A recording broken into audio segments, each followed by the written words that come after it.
नमस्कार, VIP news की खास पेशकश में आपका स्वागत है। मैं हूं आपके साथ सुनीता पटेल।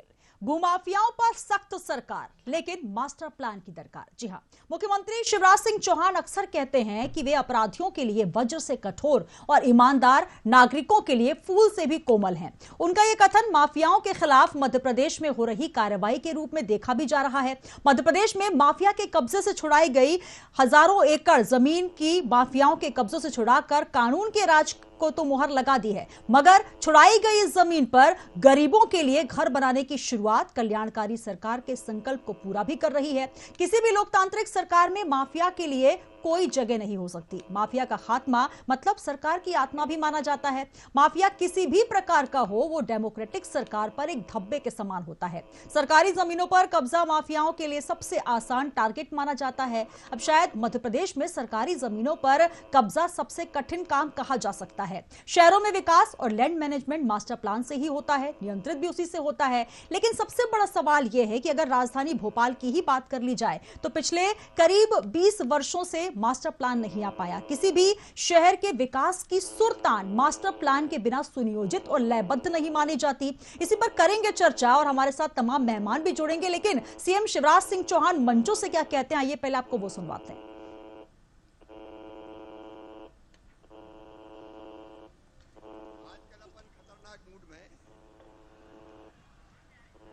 गड़बड़ करने वालों को छोड़ेंगे फोड़ेंगे नहीं, फार्म में है मामा।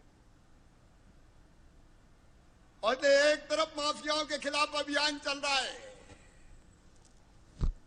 मसल पावर का रसूख का इस्तेमाल करके कहीं अवैध कब्जा कर लिया, कहीं भवन तान दिए, कहीं ड्रग माफिया। सुन लो रे, मध्य प्रदेश छोड़ देना, नहीं जमीन में गाड़ दूंगा, 10 फीट पता नहीं चलेगा कहीं भी। सुशासन का मतलब जनता परेशान ना हो। दादा गुंडे बदमाश अन्य खां ये कोई नहीं चलने वाले। गुंडे और बदमाश ये ना समझ ले कि कांग्रेस और कमलनाथ की सरकार ये मामा का राज है, गड़बड़ करी तो छोड़ूंगा नहीं। मामा का बुलडोजर चला है, अब रुकेगा नहीं जब तक बदमाशों को दफन नहीं कर देगा। ये मेरी सरकार है, ये मेरी प्रशासनिक टीम है और आप देखो भूमाफिया भाग रहे हैं।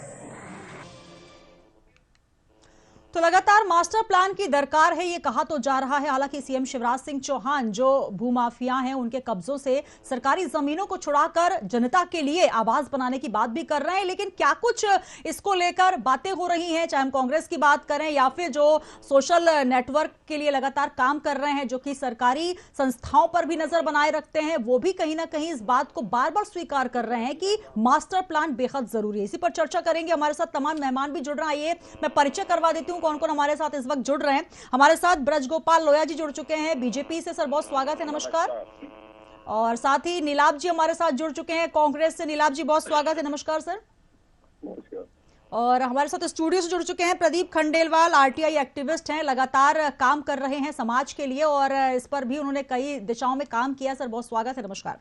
सबसे पहले प्रदीप जी आपका ही रुख कर लेना चाहती हूँ क्योंकि हम बात कर रहे हैं मास्टर प्लान की। पूरे मध्य प्रदेश में तमाम ऐसी जगह हैं जहां से ये बात रह कर आ रही है कि मास्टर प्लान को लेकर जो समय सीमा है, जो एक्टिविटीज होनी चाहिए, जिस तरीके से मास्टर प्लान तैयार होना चाहिए, उसको लेकर लगातार दावे आपत्तियां भी आ रही हैं और ये कहा जा रहा है कि एक लंबा अरसा हो चुका है जब मास्टर प्लान जारी होना चाहिए। क्या कहेंगे इसके लिए? देखिए सुनीता जी, आप जिस मास्टर प्लान की बात कर रहे हैं ये भोपाल के लिए जरूरी तो है, लेकिन साथ ही साथ भोपाल में बड़ा तालाब रामसर साइट है। दूसरी चीज़ यहाँ पक्षी विहार की भी आवश्यकता है। उसको देखने के बाद कोई जो भी मास्टर प्लान बनता है वो उसके हिसाब से बनना चाहिए। तो कई क्या है कि अटकलें इसलिए भी लग रही हैं क्योंकि पिछले मास्टर प्लान में जो है बड़े तालाब के एफटीएल से 50 मीटर की दूरी तक कोई निर्माण को रोका गया था।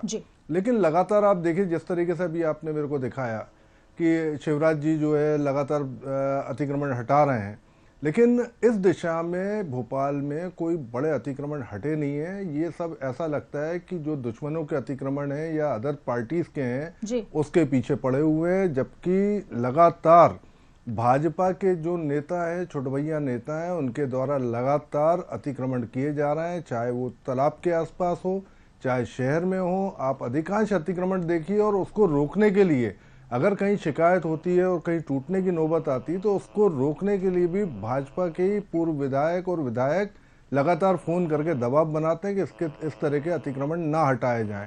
तो शिवराज जी जिस तरीके से अतिक्रमण हटा के वाहवाही लूटने का प्रयास कर रहे हैं, वही उनकी छवि को मध्य प्रदेश में छोटे भैया नेता और छोटे भैया जो लोग हैं वो उनकी छवि को खराब कर रहे हैं। और जिस मास्टर प्लान के लिए उसको तरीके से बन के आए, और उसमें सबसे बड़ी चीज़ है, दो चीज़ हमें मास्टर प्लान के साथ भोपाल में चाहिए। एक तो पक्षी विहार का गठन हो यहाँ पे, और दूसरा जो है बड़े तालाब का संरक्षण हो। चूँकि रामसर साइड का तमगा बड़े उससे मिला हुआ है, इनको उस तमगे को छीनना नहीं चाहिए, और हमारा जो है रामसर साइड और बड़े तालाब के संरक्षण भी हो और साथ ही पक्षी विहार भी बने, ताकि भोपाल का नाम विश्व के पन्नों पे दर्ज हो। बिल्कुल, तो कहीं ना कहीं मास्टर प्लान को लेकर जो डिमांड रखी जा रही है, जिस तरीके से बाग मूवमेंट एरिया को लेकर बात हो रही है, तमाम चीजें, हमारे साथ लोया जी जुड़ चुके हैं। लोया जी क्या कहेंगे, क्योंकि जिस तरीके से सरकार मंशा जता रही है कि जो ग्रीन लैंड है उस पर भी नजर है, अगर कोई अवैध कब्जा करता है, कोई भूमाफिया अगर उस पर कब्जा करता है तो सरकार की पैनी नजर तो है ही। सीएम शिवराज सिंह चौहान स्वयं ये बात कह चुके हैं कि अगर मध्य प्रदेश में रहना है तो आपको अवैध कब्जे से दूर रहना होगा, माफिया राज नहीं चले, और यहां तक भी कह चुके हैं कि 10 फीट नीचे गाड़ दूंगा। तो तमाम तरीके के बयान तो आए, लेकिन सबसे महत्वपूर्ण बात यह है कि अगर एक प्रॉपर मास्टर प्लान तैयार हो, मास्टर प्लान को लागू किया जाए तो कहीं ना कहीं नकेल कसने में आसानी होगी। क्या कहेंगे? नहीं, निश्चित है, आपकी बातें सच हैं, परंतु आप इस बात को भी समझेंगे कि सीएम शिवराज सिंह चौहान केवल घोषणाएं नहीं करते, काम करके दिखा रहे। 23,000 एकड़ भूमि कोई कम भूमि नहीं होती है, कोई छोटा आंकड़ा नहीं होता है। शहरों में 23,000 एकड़ का मतलब होता है कई लाख करोड़ की भूमि, और उसे हमने इन लोगों के चुंगल से मुक्त कराया है। देखिए, और कब्जे भी बहुत तरह तरह के होते हैं। कई मास्टर प्लान की बात आप कर रहे हैं, आप उस जिस भोपाल की अपन बात कर रहे हैं, उस भोपाल शहर में नवाबी के पहले और नवाब की प्रॉपर्टी पर कितने लोगों के कब्जे हैं, ये भी अभी बहुत विषय है। तो हम सब दिशाओं में काम कर रहे हैं। मध्य प्रदेश में भारतीय जनता पार्टी की शिवराज जी की सरकार है, और जो हमने लक्ष्य तय किया है कि यदि शासकीय भूमि पर किसी का कब्जा है तो वो कब्जा वापस लेने का काम मध्य प्रदेश की सरकार करेगी, और वहां जो जगह खाली होगी उसका उपयोग करके वहां गरीबों को आवास देने की जो योजना प्रारंभ की जा रही है, ये अपने आप में एक ऐसी पहल है कि जिसका पूरे देश में आप किसी भी राज्य में जाएंगे तो वो अपने आप में अनुकरणीय।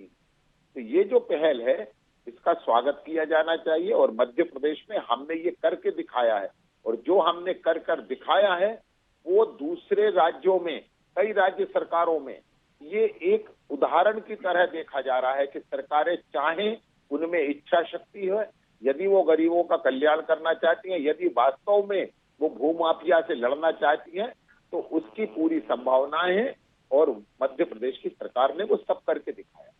जी, क्या कहेंगे नीलाभ जी, जो बात लोया जी कह रहे हैं, क्योंकि लंबे अरसे से दरकार है कि मास्टर प्लान होना चाहिए, इसको लेकर लगातार जो बातें रखी गई थी किस तरीके का मास्टर प्लान किस जिले में होगा, लेकिन कहीं ना कहीं चाहे रीवा की बात कर ले, भोपाल की बात कर ले, इंदौर की बात कर ले, हर तरफ ये कहा जा रहा है कि बंद कमरे में मास्टर प्लान तैयार हो गया। जिस तरीके की स्थितियां परिस्थितियां भौगोलिक हैं उसको लेकर चर्चा नहीं हुई। क्या कहेंगे कि अब वाकई 2035 का जो मास्टर प्लान है वो उस तरीके से बनकर तैयार होगा, और सबसे बड़ा सवाल कि तैयार होकर लागू कब होगा? मैं तकनीकी अभी सर्वे सुनाई नहीं दे रही, लोया जी की बात मुझे सुनाई नहीं दे रही थी। मोटी मोटी बातें बताए, आप मास्टर प्लान की बात करते हैं, इच्छा शक्ति की बात होती है जी। मास्टर प्लान को सरकार के नुमाइंदे लाल पिताजी लगाए जाते हैं। देखिए, इसमें तो रंगे लगाए जाते हैं, पर इनकी इच्छा शक्ति से मास्टर प्लान लागू हो चुका है। शहरों का विकास और जमीनों की प्लानिंग बिना मास्टर प्लान से तय होती है, इसलिए आप शहरों का विकास नहीं कर सकते। पिछले 20 सालों से भोपाल मास्टर प्लान नहीं आ रहा, अन्य शहरों में मास्टर प्लान प्रकाशित नहीं कर पा रहे, दावे आपत्तियों को निपटारे नहीं होते हैं, बंद कमरों मास्टर प्लान बनाए जाते हैं। प्रयास किया जाता है कि अपने माफियाओं को लाभ पहुंचाया जाए, उनकी जमीनों के पास सड़कें निकले, कुछ ऐसा किया जाए कि नेता मंत्री सब एक संगठन बना हुआ है इनके आपस में, पूरा आम जनता को लाभ नहीं मिले, हमें लाभ मिले, उसको लेके इसकी कुश्तियां चलती रहती। अब ये शिवराज जी बड़ी बड़ी बातें कर रहे हैं, गाड़ दूंगा, लटका दूंगा, वैसे लगातार इस तरह भाजपा शूरवीर बयान देते आ रहे हैं। अब तो हास्यास्पद लगता है साहब, वर्षों से आपकी सरकार है, ये माफिया पनप कैसे गए? हम आपसे सवाल करते हैं। अब आप कह रहे हमने 23,000 एकड़ जमीन छुड़ाई है, तो पहली बात ये कब्जा कैसे हुई? इन्होंने इसका अतिक्रमण किया था, उन पर आपराधिक मुकदमे क्यों नहीं दर्ज किए? वाले छुड़ा लिए आपने। आप कभी 21,000 बोलते हैं, कभी 23,000 बोलते हैं, मतलब हर चीज संदेह आता है आपकी बातों को, भरोसा नहीं हो पाता जनता को। बड़ी बड़ी बात है। किसी भी लोकतांत्रिक सरकार में माफियाओं के लिए कोई स्थान नहीं होता। कमलनाथ जी सरकार आई थी, हमें माफियाओं से भरा हुआ प्रदेश फैला था, चाहे कितना ही बड़ा माफिया हो। कमलनाथ जी की हमारी 14 महीने की सरकार में हमने जो माफिया अभियान चला था वो ऐतिहासिक अभियान था। प्रदेश से माफिया भाग खड़े हुए थे, आधे सलाखों के पीछे थे। जैसे ही हमारी सरकार षड्यंत्र पूर्वक गिराई गई, ये माफिया फिर कुकुर मुत्ते की तरह पनप गए। कहीं न कहीं षड्यंत्र, कहीं न कहीं किसी का संरक्षण तो है, कहीं किसी की शहर तो है, वरना कैसे पनपते हैं माफिया? और आपसे भाषण देते कि मैं माफिया को गाड़ दूंगा, लटका दूंगा। अरे 10 से 3 साल तो हम लगातार सुन रहे, ना तो एक माफिया को गाड़ा गया, ना किसी को लटकाया गया। माफिया इंदौर की बात करें, इंदौर में भू माफिया अभियान चलाया गया था। आज वो वही माफिया के होर्डिंग पे पोस्टर भारतीय जनता पार्टी के नेता लगाए दिखते हैं। वो गल भैया साथ में करते हुए घूमते दिखाई देते हैं, बड़ी बड़ी गाड़ियों में घूम रहे हैं, लग्जरी लाइफ जी रहे हैं। वो पीड़ित आज भी प्लाटों के लिए दरदर भटक रहे हैं। मतलब कुल मिला के आपका माफिया विरोधी अभियान जो सिर्फ दिखावा और छलावा देता है, आपके संरक्षण में ही इनकी पैदा हो, माफिया पैदा हो गए। इसका आपका संरक्षण है, अभी तो फल फूल रहे हैं। मतलब क्या मजाल है कि किसी का प्लाट खा जाए, सरकारी जमीनों में कब्जे कर जाए। 23,000 एकड़ जमीन आप खुद स्वीकार कर रहे हैं कि हमारे शासन में कब्जा हुई है। ये भी सवाल है, किसने कब्जा करी, उन्हें आपराधिक प्रकरण क्यों दर्ज नहीं किया गया? जी लोया जी, कुल मिला के आपकी बातें सिर्फ घोषणाएं देती बड़ी बड़ी। जी नीलाभ जी आपका ही सवाल लेके जा रही हूँ। लोया जी, जिस तरीके से बात करें नीलाभ जी, और ये बात भी सच्चाई है, लगातार ये आरोप भी लगते आए हैं 2005 से लेकर लगातार सरकार बीजेपी की है मध्य प्रदेश में, और यहाँ पर जो हम बुलडोजर दिखा रहे हैं, बुलडोजर मामा की छवि के तौर पर भी सीएम शिवराज सिंह चौहान नजर आए। तो कुल मिलाकर अगर ये जो जमीनों पर अवैध कब्जा है जिनको हटाया जा रहा है, जिसको मंच से लेकर ये कहा जा रहा है कि हमने अवैध कब्जे हटवा दिए हैं, अब इस पर जो गरीब हैं उनके आवास निर्मित होंगे, कोई भी गरीब जो है बिना घर के बिना छत के नहीं रहेगा। तो आखिर इतने समय में ये भू माफिया पनप कैसे गए? वो ग्रीनलैंड जो कि सरकार के नक्शे में था, वो कैसे माफियाओं के कब्जे में आ गया? आकर जो मास्टर प्लान पहले 2021 का तैयार हुआ था और जो 35 के लिए तैयार हो रहा है, उसमें इस तरीके के जो प्रावधान है उनको पहले देख लिया जाता तो इस तरीके से बुलडोजर नहीं चलाना पड़ता, इस तरीके से भू माफियाओं को लेकर बार बार सरकार को एक्शन नहीं लेना पड़ता। क्या लगता है आपको? सुनीता जी, मैं आपको एक बात बताऊं, यदि हम इस पर वास्तविक चर्चा करना चाहते हैं, जी बिल्कुल, तो जो राजनीतिक टिप्पणी नीलाभ शुक्ला जी कर रहे हैं, ये करना बहुत आसान है और ये बताना बहुत कठिन है। लेकिन आपके लिए तो आसान है ना सर, 2005 से सरकार है, तो आखिर ये भूमाफिया पलट किस तरीके से पनप रहे हैं? सुनीता जी, मैं वही आपसे कह रहा हूँ कि हमारे लिए बताना आसान है, तभी तो हम बता पा रहे हैं और तभी काम कर पा रहे हैं कि हमने 23,000 एकड़ मुक्त कराई है। और मैं तो कितने राजनेताओं के नाम ले सकता हूँ, कांग्रेस पार्टी के नेताओं के नाम ले सकता हूं, परंतु मैंने आपसे फिर कहा कि जो मुद्दे सामाजिक हैं उन पर राजनीतिक टिप्पणी नहीं होना चाहिए। आप एक बात बताइए, हमने क्या 23,000 एकड़ भूमि मुक्त कराई है, उसमें कोई चिन्हित करके कराई है क्या? जी, जबलपुर में क्या हुआ, ग्वालियर में क्या हुआ, इंदौर में क्या हुआ, भोपाल में क्या हुआ? जबलपुर में भी बहुत सारा ग्रीनलैंड है जो कि माफियाओं के कब्जे में अवैध कॉलोनियां बन रही है। जी, एक मिनट, माननीय मुख्यमंत्री जी ने क्या कहा है? माननीय मुख्यमंत्री जी ने यही तो कहा है कि जो अवैध कॉलोनियां हैं उनके खिलाफ हम कार्रवाई करेंगे। दूसरी बात एक और आपसे कहना चाहता हूं, जो लोग आज हमसे उम्मीद कर रहे हैं, इन्हें जब अवसर मिलता है तब कहां जाते हैं? रेरा लेकर कौन आया मध्य प्रदेश में? भारतीय जनता पार्टी की केंद्र की सरकार लाई मध्य प्रदेश में, हमने उसे लागू करने का काम किया, जिसके कारण कि कहीं गैर जो मालिकाना हक नहीं है उस भूमि पर कोई कॉलोनी ना बन सके। यदि वो कॉलोनी बन भी जाती है तो वह विद्युत का कनेक्शन नहीं होने देंगे, हम किसी तरह का विकास नहीं करेंगे। क्यों किया हमने ये इसलिए किया कि वहां के रहवासियों के हित के लिए हम संकल्पित हैं। जो वहां प्लॉट ले रहे हैं, अपने जीवन की गाढ़ी कमाई वहां लगाकर वहां रहने के लिए जा रहे हैं, उनके प्रति जो सरकार की जिम्मेदारी है उस जिम्मेदारी पूरा करने का जज्बा हमारे भीतर था। दूसरी बात, जो आवासहीन लोग हैं, जिनके पास रहने को जगह नहीं है शहरों में, उनको जगह देकर मकान देने का काम जो हमारा संकल्प था, उसके लिए हम ये कर रहे हैं। और तीसरी बात जो मास्टर प्लान की बात हो रही है, उसको मैं थोड़ा जस्टिफाई करना चाहता हूँ। अभी नीलाभ जी कह रहे थे कि मास्टर प्लान कमरे में बैठकर बन रहा है। मास्टर प्लान कहीं सड़क पर बैठकर नहीं बनता, किसी की सरकार में नहीं बनता। मास्टर प्लान तो सारी एजेंसियां इकट्ठे होकर किसकी क्या लैंड रिक्वायरमेंट है, उसको पूरा समझ के एक मास्टर प्लान बनता है। उसके बाद दावे और आपत्तियों के लिए हम जनता के बीच में रखते हैं, वो बाकायदा विज्ञापन प्रकाशित होगा और उसमें जनता अपने दावे और आपत्ति दे सकती है कि कहीं हमारी तरफ से कोई चूक तो नहीं हुई। दूसरी बात जो आप इनकी बात कर रहे थे ग्रीनलैंड की, एनजीटी के हर आदेश का मध्य प्रदेश में पालन हुआ है। उसके लिए नेशनल ग्रीन ट्रिब्यून है और उस ट्रिब्यूनल के किसी भी आदेश को हमने कभी वायलेट नहीं किया है, चाहे वो अवैध रेत उत्खनन के मामले में आया हो, चाहे वो बड़े तालाब की जमीन के मामले में आया, कोई भी आदेश आया हो।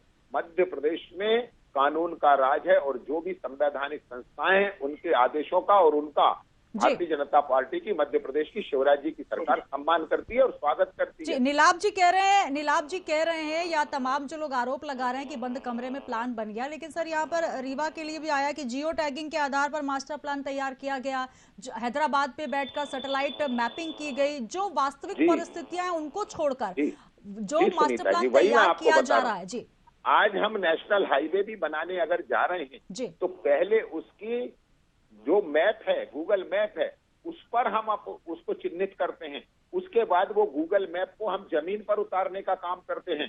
क्या हम तकनीकी का सहारा लिए बगैर करेंगे? क्या जो कांग्रेस पार्टी करती आई है वो करने के लिए हम हैं? हम वो करने के लिए नहीं है। इनके जमाने में तो मास्टर प्लान ऐसे बने थे कि अंधा बांटे रेवड़ी और चीन चीन कर दे, कि किस जमीन को कीमती करना है वहां रोड बनेगी, किस जमीन को कीमती करना है उसे नगर निगम में शामिल कर लिया जाएगा। ये सारी बातें थी और ये बातें अगर जनता को पसंद होती तो वो इनका राज रखते। हमारा राज क्यों लाए हैं वो? क्योंकि जनता ये चाहती है कि जो हो वो पारदर्शी तरीके से हो और जो हो उसमें तकनीकी का इस्तेमाल हो, जिससे कि न्यूनतम चोरी हो, चोरी करने की कोई गुंजाइश ना बचे। जी, क्या कहेंगे प्रदीप जी? लगातार आप इन तमाम मुद्दों को बारीकी से देखते आए हैं, क्या ट्रांसपेरेंसी नजर आ रही है, क्या पारदर्शिता नजर आ रही है सरकार की कार्यप्रणाली में? बिल्कुल सुनीता जी, कहीं कोई ट्रांसपेरेंसी नजर नहीं आ रही है। सबसे पहले चलिए आप 2003 का मैं आपको मामला बताता हूँ, जहाँ मैनिट के पास रिवेरा बना हुआ है जी। उस रिवेरा को जब ये छोटे बच्चों का शमशान घाट था, जब वो उछला तो कांग्रेस सरकार ने काम बंद कर दिया। उसके बाद पूरी ग्रीनरी को खत्म करके भाजपा ने उसकी जगह, पहले सांसद विधायक परिसर बन रहा था, उसके बाद वो रिवेरा बन गया। अब आप सेकेंडरी आ जाइए, आप कहते हैं अतिक्रमण हटाएंगे, पूरा आप चले जाइए ताजुल मस्जिद के नीचे जो है तालाब हुआ करता था, पूरा तालाब आज जो है निगल गया है अतिक्रमण के मारे। आप जाइए बड़े तालाब के आसपास, वहाँ पूरा जो है अतिक्रमण बना हुआ है, दोनों साइड में अतिक्रमण होना शुरू हो गया, FTL पे अतिक्रमण होना शुरू हो गया। सरकार क्या देख रही है और करने वाले कौन है? सबसे ज्यादा अतिक्रमण करने वाले भाजपाई नेता हैं और छुटभैया नेता हैं, और यही लगे हुए हैं चारों साइड में अतिक्रमण करने में। इनके अतिक्रमण कब मुक्त होंगे? अब रहा सवाल दूसरी बात, लोया जी जो कह रहे हैं बार बार, तो मैं उनसे ये पूछना चाहता हूं कि चलिए मोतिया तालाब से कब अतिक्रमण हटवाएंगे आप? दूसरी बात मैं आपसे फिर कहना चाहता हूँ कि बड़े तालाब के आसपास जो अवैध निर्माण हुए पड़े हुए हैं, वहां से कब हटेगा वो अवैध निर्माण? और अतिक्रमण की जहां तक बात आ रही है, जिस अतिक्रमण को आप हटाने की बात करते हैं, वो अतिक्रमण हटाया किसका गया है?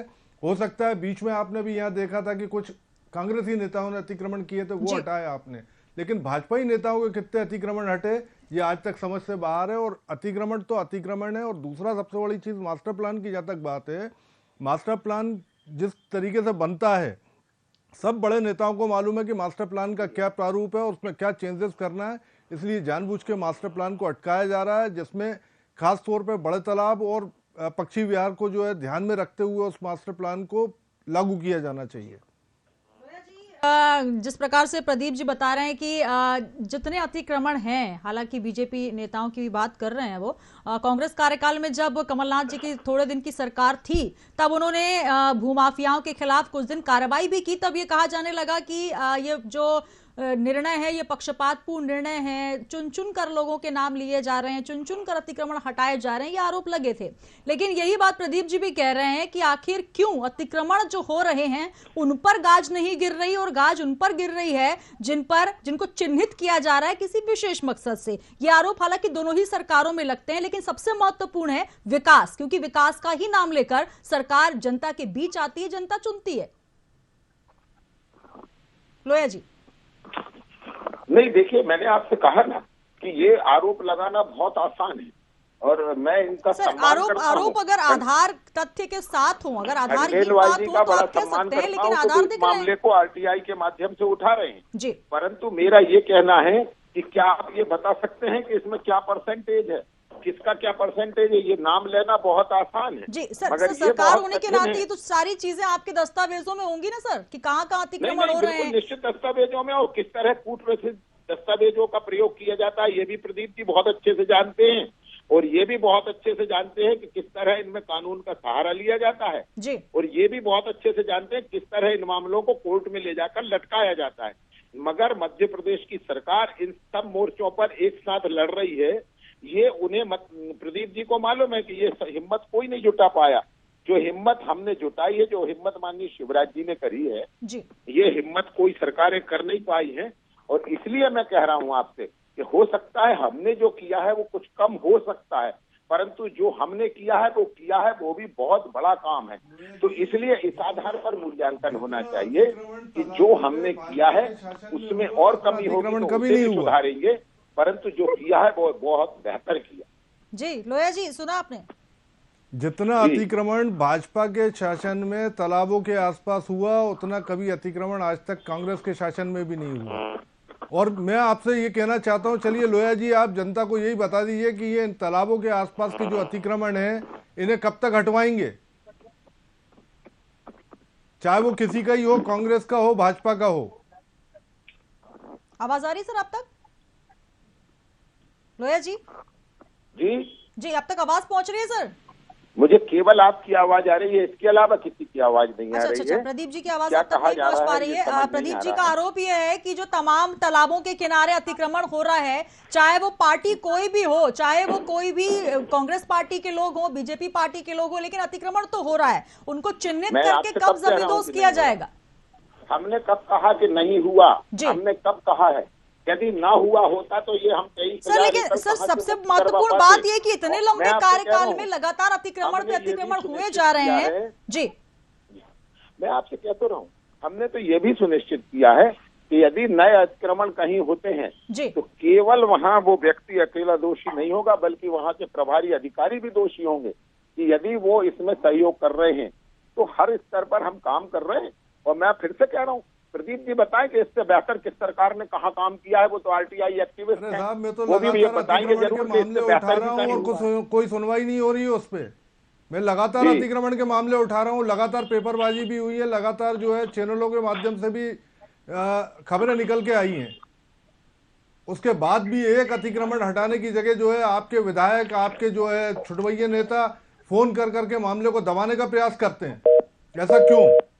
चलिए, लोया जी का संपर्क एक बार फिर कट गया है। नीलाभ जी क्या कहेंगे? तमाम आरोप लग रहे हैं जहां पर ये कहा जाता रहा है कि हम जो भी भूमाफिया होंगे उनको जमीन में गाड़ देंगे, लेकिन सबसे बड़ा सवाल ये है कि आखिर अतिक्रमण होने क्यों दिया जाता है, आखिर कब्जा होने क्यों दिया जाता है, चाहे सरकार कोई भी हो, लेकिन सबसे बड़ा सवाल विकास का होता है। जी, मैं प्रदीप जी की बात से सहमत हूँ। अतिक्रमण होने जा रहा है, अतिक्रमण करवाया जा रहा है, ये भाजपा के नेता लोग, ये मिलीजुली इनका गठबंधन है। प्रदीप जी तो ये भी कह रहे हैं कि उसमें कांग्रेस के नेता भी शामिल है।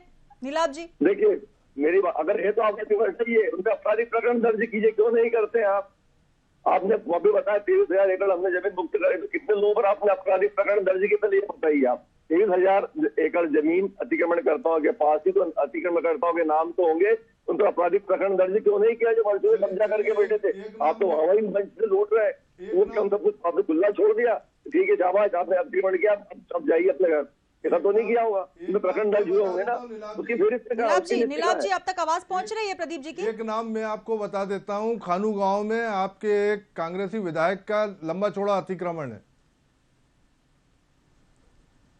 खानू गांव भी बड़े तालाब की जमीन है, उसमें कुछ बीच में सरकार ने तोड़ा भी। देखिए, जो अतिक्रमण करता है उसका अतिक्रमण हटना चाहिए, चाहे कांग्रेस का हो चाहे भाजपा का हो। जो माफिया वो माफिया है, वो किसी पार्टी का नहीं होता, क्यों नहीं हटता? जो उसको रोकता है वो अपराधी है। जैसे अभी आपने कहा भाजपा के नेताओं के फोन आते हैं, जुड़वैया नेताओं के फोन आते हैं, मतलब कहेंगे इन अपराधियों को भारतीय जनता पार्टी की छे, कांग्रेस के नेताओं के फोन तो नहीं आ रहा है। कमलनाथ सरकार में तो ऐसा नहीं हुआ था।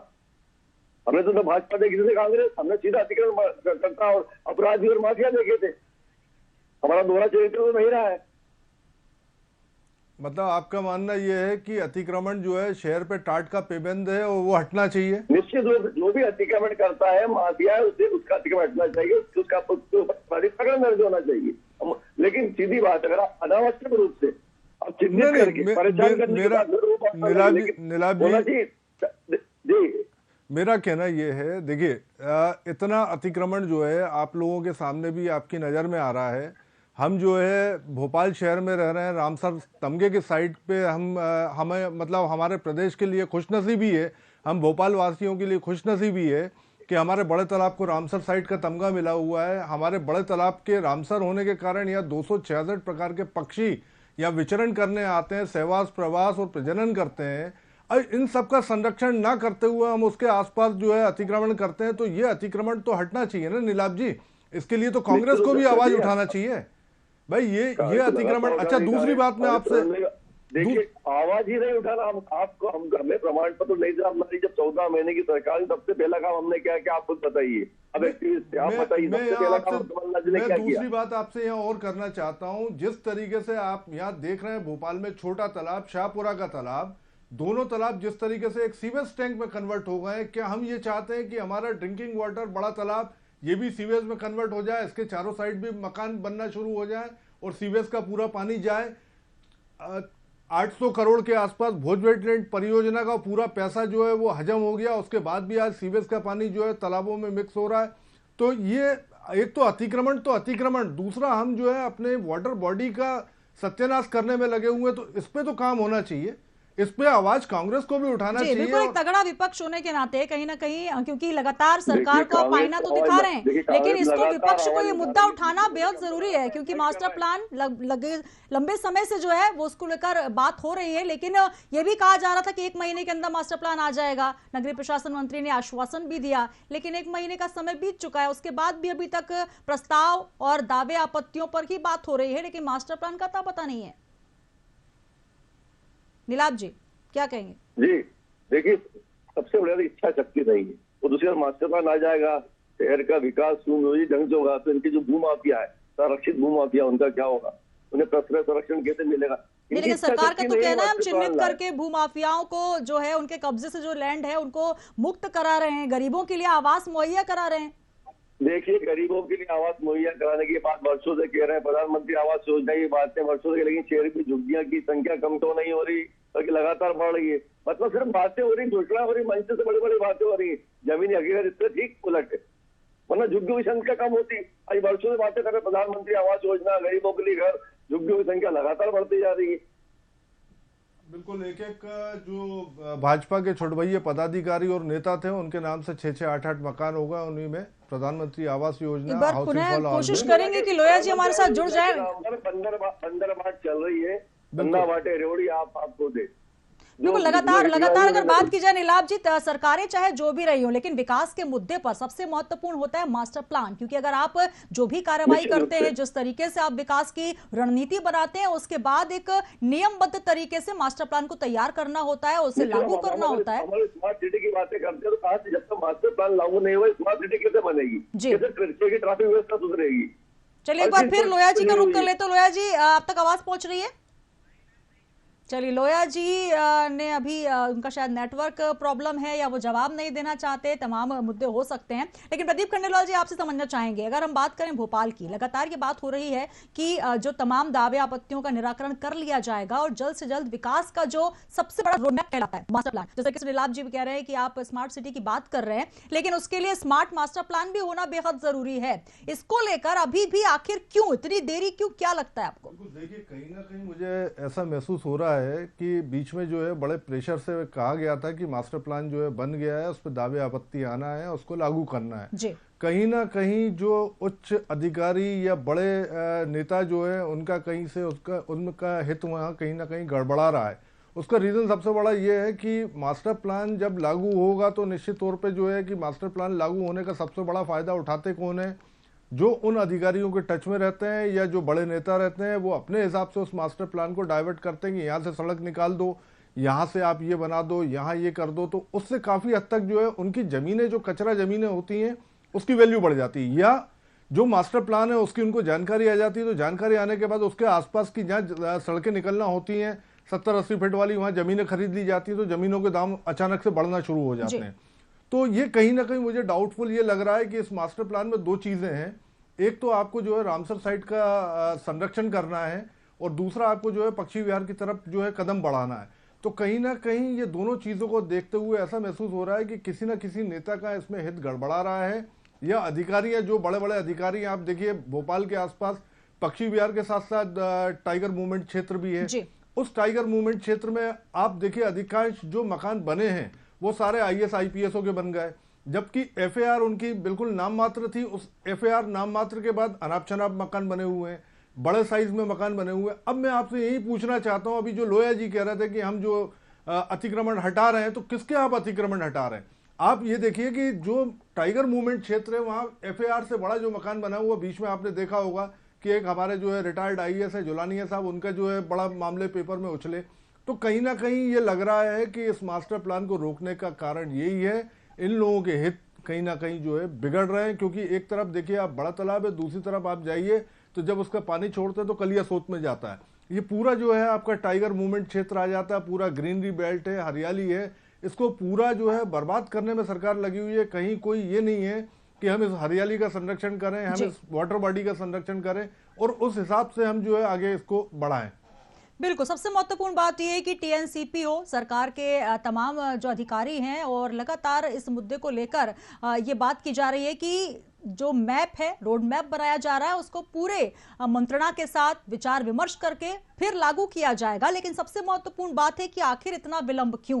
क्योंकि 6 मार्च को TNCP ने 2020 को मास्टर प्लान 2031 का मसौदा प्रकाशित किया। मसौदे में ऐसे भी प्रावधान थे जिसमें भोपाल की हरियाली और तालाब को नुकसान पहुंच सकता था, लिहाजा उसको रोका गया, ड्राफ्ट बनाया गया। लेकिन अभी तक उस पर कोई विचार विमर्श करके उसे लागू क्यों नहीं किया गया, यह सबसे बड़ा सवाल है। अंतिम कमेंट में आपसे लेना चाहूंगी नीलाभ जी, क्योंकि लोया जी तो हमसे संपर्क टूट चुका है। क्या कहते हैं, आखिर क्यों इतना विलंब, और अब इसको लेकर सरकार की ओर से तो कोई फिलहाल अभी एक्शन नजर नहीं आ रहा, लेकिन विपक्ष की ओर से क्या एक्शन नजर आएगा?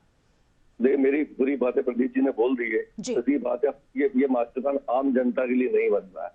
ये इनका लाभ चाहते हैं, ये चाहते हैं इनकी जो जमीनें हैं, कच्चा जमीन है, वो सोने में तब्दील हो जाए, वहां से सड़कें जाए, वहां पर डेवलपमेंट हो, या उन जगहों पर जब ये जमीनें खरीद रहे हैं वहां पर मास्टर प्लान हो। ये इनकी आपसी बंदरबाट की चक्कर मास्टर प्लान नहीं लाया जा रहा है। इसका आम जनता से कोई लिहाजा नहीं, मास्टर प्लान अपने स्वयं के लिए लाना चाहते हैं, इसलिए इसे देर हो रही है। सत्यता तो ये, प्रदीप जी की बात से पूरी तरह सहमत। ये एक रैकेट बन चुका है अधिकारियों और नेताओं का, उनके साथ उनके निवेशकों का। ये खेल खेल रहे हैं आम जनता के साथ। इसलिए न तो शहरों का विकास हो पा रहा है, न तो मुझे रोडें बन पा रही है, न ट्रैफिक व्यवस्था सुधर रही, न आम जनता को उससे सुकून मिल रहा है। बिल्कुल, लंबे अरसे से चाहते हैं, अपनी जमीनों की कीमत चाहते हैं, और मास्टर प्लान का पूरा निचोड़ चाहते हैं, पूरा चूसना चाहते हैं। इस हिसाब से ये अपनी योजनाएं बना रहे हैं। लेकिन नीलाभ जी सबसे बड़ा सवाल ये है कि प्रदीप खंडेलवाल जी तो आरोप लगा सकते हैं, RTI एक्टिविस्ट है, लोया जी अपना बचाव कर सकते हैं, लेकिन विपक्ष होने के नाते आखिर आप क्यों नहीं इस मुद्दे को प्रमुखता से उठाते हैं? आखिर क्यों इस मुद्दे को लेकर कोई बात नहीं होती कि सड़कों पर उतर कर, क्योंकि लगातार बात कर रही है कांग्रेस के, हम तमाम मुद्दों को लेकर जाएंगे, लेकिन ये मुद्दा तो नजर नहीं आ रहा। देखिए, बिल्कुल आ रहा है, विधानसभा में भी हम अभी आवाज उठा, लोगों पे भी हम लगातार इसकी आवाज उठाते जा रहे हैं। जी, क्या कहेंगे प्रदीप जी? देखिए, विधानसभा में कांग्रेस के द्वारा कोई अतिक्रमण के विरोध में कहीं कोई प्रश्न या कहीं इस टाइप का कोई काम आपको देखने में नहीं मिला है। सबसे बड़ी बात है कि आज की डेट में कांग्रेस अपने कर्तव्यों से पिछड़ रही है, जो मुद्दे हैं उस मुद्दों पे काम नहीं कर पा रही है, और बेसिक उसका फायदा जो है भारतीय जनता पार्टी उठा रही है। जहां चाहे मर्जी आता है अतिक्रमण करवाती है, और सबसे बड़ी बात क्या है कि किसी भी सरकार में जिसको पूरी तरीके से छूट मिल जाती है तो मन मर्जी का पूरा एक पावर मिल गया है। इसमें आप देखिए कि अभी तक ये जो करंट विधानसभा सत्र है इसमें भी कहीं अतिक्रमण की बात नहीं निकली, कहीं इसमें जो है तालाब के संरक्षण की बात नहीं निकली। तो अब ये सब मामले उठाएगा आखिर कौन? सबसे बड़ा सवाल इस बात का उठता है। तमाम सियासी मुद्दों पर बातचीत हो रही है, लेकिन जो विकास की बात है जिसको लेकर सरकार लगातार दावे कर रही है, हालांकि भूमाफियाओं पर नकेल कसने के लिए सरकार प्रतिबद्ध है और समय समय पर सीएम शिवराज सिंह चौहान जो एक्शन लेते हैं वो देखने को भी मिलते हैं। लेकिन सबसे बड़ा सवाल यह है कि विकास के रोड मैप को जल्द से जल्द लागू करना बेहद जरूरी है, जिसकी लंबे समय से दरकार है। बहुत शुक्रिया आप तमाम मेहमानों का हमारे साथ जुड़ने के लिए। कांग्रेस से नीलाभ जी हमारे साथ जुड़े और आरटीआई एक्टिविस्ट प्रदीप खंडेलवाल जी और ब्रजगोपाल लोया जी हमारे साथ जुड़े। आप तीनों मेहमानों को बहुत धन्यवाद। तो इस मुद्दे को उठाने का मकसद यही है कि सबसे बड़ी बात ये कि भूमाफिया जितने पनप रहे हैं उनको तो जमीन पर गाड़ने की बात की जा रही है, लेकिन जमीन पर विकास की सौगात देने का जो दावा और वादा सरकार ने किया था, क्योंकि रोड मैप आप तैयार करेंगे तभी उसके बाद विकास का नक्शा जो है वो खाका तैयार किया जा सकता है। इसको लेकर टीएनसीपी हो या सरकार के तमाम नुमाइंदे इन बातों को लेकर कहीं ना कहीं विचार विमर्श तो किया जा रहा है, लेकिन सबसे बड़ा सवाल ये कि 2020 6 मार्च को मास्टर प्लान 2031 का मसौदा प्रकाशित करने की बात हुई, लेकिन उसमें तमाम दावे आपत्तियां आई। उन दावे आपत्तियों का निराकरण कब तक होगा और वाकई मास्टर प्लान कब बनकर तैयार होगा, यह सबसे बड़ा सवाल है। बने रहिए वीआईपी न्यूज के साथ। नमस्कार।